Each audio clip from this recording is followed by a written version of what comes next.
they probably don't know you're one of the original 10th Planet Yep. black belts, you know what I mean? One of the original guys that's been there for the very start. So if you don't mind just telling us a wee bit about your journey when you first got into jiu-jitsu. And Oh, yeah, no problem, dude. Everything started with a couple of our buddies, Sean Bollinger and Randall Dolph at the time. I was young and just needed something to do, and there was jiu-jitsu. So it got us in. This was like 1998. Yeah. You know what I mean? 1999. So there was a little local gym, Hoist Gracie, an affiliate gym.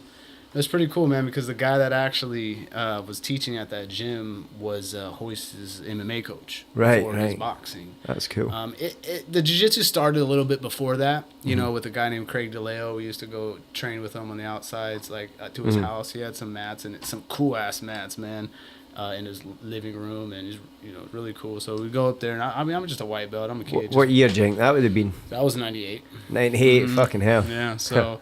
Yeah, and then 99 was the first time they billed my bank account, May of 1999. I'll never forget that. So that's when I officially started under Hoist Gracie. Wow. But I was with him for 6 years, and I got injured. 2 years out of that, I separated my shoulder doing a flying arm bar. You know what I mean? One of my tournaments. It was cool though, man. You know what I mean? I had speeding up through anything prior to that, but at that tournament. Hoist Gracie didn't have a lot of competitors. Yeah. He didn't want his guys competing. Yeah. His style is not competition. His style is no time limit. You know what I mean? Yeah. Old school, just let's go until... Minimal rules. Right, exactly, right? So he didn't have a lot of competitors, and so when somebody would roll up to a tournament with a Hoist Gracie patch on, they were like, oh, shit, you know what I mean? That's what's up, you know what I mean? And that would be Sean, myself, and Randall, you know what I mean? We're the only ones rocking that patch, like just... Was Randall doing it way back then, Yeah, he was doing it longer than us. Yeah, he was doing it longer than us. And actually, I'm actually even putting Sean in the mix before he was even, because Sean came a little bit after, you know, because we had took a break. And then came back, and then there was this kid, this 14-year-old fucking phenom, dude, this little white dude, and it was just like, what the fuck? And his name's Sean, dude. He opens the gym, he's got the keys, you know what I mean? We're like, what? We got open mat on Saturday, you know, we don't got to pay $10 no more. You know what I mean? So it was like, fuck yeah. You know what I mean? But this guy is fucking, you know, he was just something else, you know? But, you know, so we would go to these tournaments and have the Hoist Gracie patches on or whatnot, and one of these tournaments, Hickson was there. Fuck. And it was my match. You know what I mean? And Hickson comes up, and he's just like, he doesn't say much. He doesn't say shit to me. I'm a fucking white belt with 2 stripes on my shit. Sean actually fought Hickson's first son, who passed away. Oh, man. Man, I don't want to cross-reference his name. But anyways, fought his son, who's passed away now, and he almost won. Sean almost won that match. Fucking, it was close, man. It was a fucking it was a beast of a match. Like, the kid was supposed to win everything. He was winning everything. Here comes Sean Bollinger. You know what I mean? Anyway, so Hickson's in the building. Fucking Elio Gracie's sitting up on the podium. Was it like that? Yeah, these are these days. They're at every event kind of thing. Elio's got his seat. You know what I mean? That's There's amazing. Horion right next to him while everything was still good. You know what I mean? And good times, you know, super good times. And then Hickson had seen my Hoist Gracie patch, and I was just going up. It was just randomly, he just happened to be there, nothing special, right? So I'm like, fuck it, let's go ahead and let's go off the wall. You know what I mean? So I go up in there, slap the fucking wrist, and I go for the flying arm bar. Boom, boom! I catch the flying arm bar, and I'm holding the lapels, and this is gi jiu-jitsu at the time. Even better. Yeah, and I'm holding the lapels, and the guy just drops me on my head. Boom! Separates my shoulder. Fucking hell! Yeah, it doesn't hold. Separated my shoulder, so he doesn't hold me up, and boom! So I'm like, fuck, you know what I mean? So I finished the match. I finished him with the armbar. Fuck! Oh, you finished it? Yeah, I finished him, and then after that, I'm like, fuck, dude. Like, Sean, I can't fucking go no more, dude. And my brother, I don't even know who was there. I think it was just me and Randall and Sean, honestly. Yeah. And I was like, I can't go no more. And as the first time I've ever in my life, I had to go up to the table and say, I can't compete no more. I have to withdraw myself. You know what I mean? My shit was just numb and fucked up. But it was a cool story because I had Hickson in my corner. But anyway, so prior, you know, I was with Eddie, with Hoist Gracie for about 6 years in total. I had like 2 years of an injury within that 6. But never stopped going to class one fucking time. That would be the dumbest thing, right? Yeah, you kept watching. I always tell my students, man, why just be there. Doesn't matter if you're not rolling. Your brain's always gonna fucking be working. You know what I mean? So it's only gonna help you in the long run. For sure. So, anyways, And then from there, kind of just it started getting to a point where Sean was getting really good. And Randall's getting really good. And there's Pete Hurtado, and there's fucking there's Luciano, there's just all these badass motherfuckers. And this is still at Hoisey's. This is still at Hoisey's, right? So. Oh, was Pete around since the house? Right. So Pete was. He's been fucking 25. Shout out to Pete Hurtado. So Pete was Pete was like a three stripe blue belt at the time. Pete broke my pinky, man. I got caught in his fucking gi pant, dog, and broke my pinky 15, 20 years ago, dude. Still fucked up. But so. It was fun times, man. Those were good times. But then after that, like, there was this kid named Jonathan, Little Johnny boy. His dad was from L.A. Yeah. Ballin' ass motherfucking Puerto Rican type motherfucker. Yeah. Right, so he was fucking from L.A. Big Guido. You know what I mean? And these are these are the things I'm remembering. So it's like, okay, so there's this guy, Johnny, and he's more friends with Randall and Sean, myself. I'm in the mix, 100% in the mix. Like, we're doing jiu-jitsu all day, every day. There's nothing, no more, no less than jiu-jitsu, you know? So, you here still? Anyways, yeah, I'm here. Okay, I'm back on. So, cool. So, the little Johnny boy, his dad's like, hey, there's this guy named Eddie Bravo. You need to fucking check him out. Yeah. There's this guy named, and we knew about the Machados. Yeah. Like, we knew about Jean-Jacques Machado, Hegan, fucking all that, right? That'd have been like when he won the ADCC and shit. Right, so it was like, oh, fuck the Machados, dude. Oh, you know really? What I mean? Fucking, we're Gracie's, bro. You know That's I mean? crazy. Like, we're There's no Gracie Baja at the time, no. It's just like, this is Gracie. This is Hoist Gracie Jiu-Jitsu. Yeah, this is fucking down in Torrance. This is headquarters, you know what I mean? Jiu-Jitsu, you know what I mean? So... And Sean did do the Torrance and all that. I never did make it down to Torrance, but Sam Marcellini was our instructor. He would take Sean everywhere. Sean was the man, you know what I mean? Yeah. Sean had the keys. You know what I mean? But anyways, there was this guy named Eddie Bravo, and we had to check him the fuck out, right? Mm-hmm. And we go down there, and we take like a class or two, and literally the first thing he shows us is the first thing that he really focused on with me was the omoplata, right? But the very first thing he started showing anybody up at Bomb Squad was like lockdown. You just like a half guard game, 100%, super strong. And we would bring that shit back to our school. And our instructor would be like, that's not jiu-jitsu. The whole, the stories that you fucking hear is real. You know what I mean? Like, you're doing this in the gi when you go back in the gi. And we would do it in the gi. And Sean would fucking like make moves on our instructor. You know what I mean? Like something you weren't supposed to do. You know what I mean? And it was like fuck, dog, like you gangster, fool, you know? And but the stuff was working. And it was working, and it was working very well. You know what I mean? It's like, okay, then we got to make the move. And I remember specifically one time I was not as great or good as Sean and Randall. They had much more experience, and they were much tougher than me anyways. Like, I'm a guy who has to, like, it takes a little bit to learn, you know what I mean? But once I get it, it's on. But, yeah, so kind of forgot where I was going with this one. So that's when you made the move. Yeah, so when we made the move, right? That's right. So he shows me. Yeah, so. Did you have to adapt, like, basically from gi to no gi, like from training in the gi all the time and then just switching to Eddie Bravo's training? I didn't really understand the fact of adapting. It was just jiu-jitsu. Yeah. For me. You know what I mean? Yeah. Well, I didn't know much. I didn't know much in the gi. Even though I did it a lot, but it wasn't like, oh my god, dude, I know this fucking berimbolo, like butterfly choke, fucking no. That wasn't as much as that. No, I wasn't even like that. If you're saying that you were there for 6 years, you were training like exactly for 6 years. Yeah, but the thing is, we go back to a couple steps back where I'm like, we're bringing this shit to the gym and we're fucking the fools up there, right? And they're like, no. Where the fuck? That's not real jiu-jitsu. You know what I mean? So, you know, it's just one of those things, man. But you meet people like that all through the years that are like, oh, you can't do that. That's a cranker. That's this and that, and like they want to complain. It's like, look, if it works, it fucking works. Like, dude, I was trying to break your neck. Is it right? Isn't that the sport? But anyways, getting back to the first move Eddie Bravo shows me that I could clearly remember was, and I didn't know how to do it, was an omoplata, right? He's like, all right, let's go Jew claw, omoplata, right? He had already had his names and shit. And then I couldn't do a fucking omoplata. He's like, you've been training for fucking this many years and you can't do an omoplata. But we're going in and we're rolling up motherfuckers. You know what I mean? Like, that's why we were accepted. Like, we were accepted because of the fact that we knew some gangster basics. You know what I mean? But really good at solid basics. Nobody was going to Eddie Bravo at the time. It was just these core fools that knew who he was. You know what I mean? Like, you had to know the nose to be with him at that time. And that was the Bomb Squad. Yeah, and that's the Bomb Squad or the beginning of Legends even. You know what I mean? So, still the Chris Riley days and everything. So, you know, when Legends first opened, it was owned by Randy Couture and Boss Rutan. Oh, right. So, like, these are the old school days.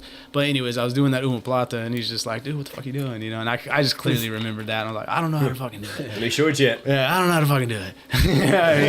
Like, it was just from there on out. Was that in LA? Yeah, that one was in LA when he was just like, what the hell? You know, you don't know how to do an omoplata? But we had already been learning the lockdown and shit like that. And so then you and Sean opened up the Riverside. Or was it Sean and No, just me and Sean opened up Riverside. So Sean had been, after we had made that switch, okay, we were with Eddie Bravo from there on out. Yeah, you know what I'm saying. And Sean was amazing. You know, there was a point where he started living at HQ. Yeah, you know, and he was working for Eddie Bravo, cleaning the mats and you know, taking care of the gym. You know, because Eddie wanted Sean like 100%. Like, dude, this guy's gonna be the fucking next big thing. Right? Yeah, and he was. He became a really big superstar. So it's like, you know, give him everything, you know, and then so Sean was able to be in LA a lot more than us. Yeah, you know what I'm saying? So then we had to make our truck to there, and then it got to a point where like life got in the way of different people's school and stuff like that, or whatever the case is, and new jobs or whatever. And then there was a point when like I had gotten an opportunity. I had gotten out of jail. Right, I was in jail for a while, so I had gotten out of jail, and then I was like, "Fuck, what am I gonna do?" You know what I mean? Like I was doing jiu-jitsu already. Yeah. I was doing it in jail a little bit. With my homie. I had a friend who I was locked up with. He was a blue belt under Ramel Dunbar, and it was just like, you know jiu-jitsu? I know jiu-jitsu. Yeah. He's like, "Fucking, well, let's practice it." Like, so we would kind of practice it and do some shit. I remember one time I fucking hit my knee so hard on the bunk, dog. Fuck, I wanted to cry, bro. It was like right on the corner. Yeah, it was bad. It's crazy that, because one of my friends, they got to jail when they'd started doing jiu-jitsu, and I fucking felt terrible for him because I knew how much he loved it. So I brought him up some books and stuff, you know what I mean? I brought him up some books and stuff, some jiu-jitsu books. I ended up giving him all my jiu-jitsu books. Man, they wouldn't give me nothing because it was too violent, right? I had to actually appeal for my Jiu-Jitsu Unleashed book, the first Eddie Bravo book. Yeah, that's when I was in jail. I had my mom send it to me, and they took it from me. They fucking confiscated it, and they're like, too violent. Yeah, too violent. Great teacher. And I'm like, fuck no. So I fought for it, dude. I'm like, no, dude, no way. This is my shit. Like, they're like, no. So there was a CO. Yeah, no names, whatever. Yeah. There was a CO, and he's like, I know your instructor. I'm like, no fucking way. Oh, wow. He's like, dude, tell me about jiu-jitsu, bro. And he's like, so we just get, and it's a CO. And I'm like over here talking, just having a great fucking conversation with a fucking correctional officer. And he's like, I'll get your book. He fucking brings me my book. That's cool. Fucking got my book, dog. And he's like, dude, there's nobody in this fucking jail talking about jiu-jitsu right now. They're talking about fucking drunks, fucking heroin. Stabbing some motherfuckers. Going upstate, you know what I mean? So, you know what I mean? So, you know. So that was cool, you know. When I got out, it was like, dude, if you touch my book, I'd fucking kill you. You know what I mean? It was like literally, it was my Bible. It was fucking my Bible forever. I know that book from the front to back, dog. That's amazing. Like, you know what I mean? Like dude. Every single Eddie Bravo book I know from front to back, and you know, it's one of those things too. We picked up the lineage so fast, you know what I mean? So it was super fucking impressive for him. But you know. After I got out, we made that. I had made a decision, like, dude, I need to do something, right? So I went to a local gym. I worked there for like a year, a boxing gym, KO, and it's just some douchebag ass motherfuckers, dude, that own the gym. They didn't know shit. Fucking fools catching hygiene problems because like people walking around with shoes and that type of shit you gotta deal with, you know. And it was like a year and a half, and then they fired me. I took a stamp. I took a 32-cent stamp because I needed to post a bill. Fucking next day, I get a call from fucking the owner. It's like, you're fired. You stole from the company. What? 32 cents. I was like, sweet. That's crazy, I was like, you'll see me in the future. I guarantee it. You know what I mean? I guarantee it, right? And what are they doing now? Bowing down. You know what I mean? They're like, look at you now. You know, I still fucking in contact with them. You know what I mean? And that's funny, man. Yeah, Josh, the guy who actually fired me for Eric, opened a gym locally around my area, but he's like a fitness CrossFit dude. Yeah. I seen him buying some nutrients to clean the mats and shit. And he's just like, the legend. Yeah. I'm like, I told you, motherfucker. You know what I mean? I told you, motherfucker. You know That's brilliant. I mean? You know what I mean? So, yeah. Anyways. Yeah, so I got out of jail, made that decision. Like, I lost that job, and then I was just fucking traveling around, and right up the way was a rock climbing gym. Yeah. Walked up into the rock climbing gym, and then there was like a space up top, and I'm like, oh, this is cool, man. Let me just walk around the gym. And I walk up, and it's just this open ass room. It's like 1,500 square foot blank ass room, but it has a mat like the size of this, like a little 4x6 or something, right? Yeah, a little stretching mat. And I'm like, hey, what's this mat for? And they're like, oh, a guy teaches kung fu. I'm like, a guy teaches kung fu here, and they're like, yeah, that's his mat, and this is his room. I'm like, how about this? I was like, I could bring some jujitsu to the table, and I could bring some real shit. And they're like, well, what's this? And they had no fucking clue. They're rock climbing fucking campers. They're vegans today. That's what you call a vegan today. You know what I mean? Is a camper who don't fucking shower. You know what I mean? So it's like, you know what I mean? So it's like, fuck it, dude. Like. So I'm like, hey, dude, like, I got some jits, you know, I got a couple people, and I actually have one of the baddest motherfuckers in the world. Yeah. You know what I mean? And they're like, okay, cool, whatever. Well, sure, dude. Like, sure, come back tomorrow. I'll talk to the owner. So I come back tomorrow. I talk to the owner, and I'm like, hey, what's up, bro? And he actually did. He digged it. He's like, oh, fuck yeah, dude. Showed him a couple videos. He's like, oh, I know. I've heard. You know what I mean? It's always I've heard, right? Yeah. And especially fucking 10, 15 years ago. Yeah. You know what I mean? It's not as popular as it is today. So it's like, oh, I've heard. So it's like, all right, cool. And then he's like, go ahead. He's like, just how about this, 50%? I was like, fuck it. He's like, 50% of only credit card transactions. Oh, man. So fuck yeah, dog. Cash in hand. Boom. You know what I mean? That's it. So, but anyways, I tried to play it safe for a while, and then we stayed there for about 2.5 years. Ended up getting a gang of students, dude. You know what I mean? And fucking Sean was killing it, fighting MMA. We fucking had guys fighting MMA at this little ass gym, dude. He fought fucking Ryan Couture, wasn't it? Yeah. Aye, that's right, man. Beat That's the cool. shit out of him. That was cool, man. It was a good fight, man. Aye.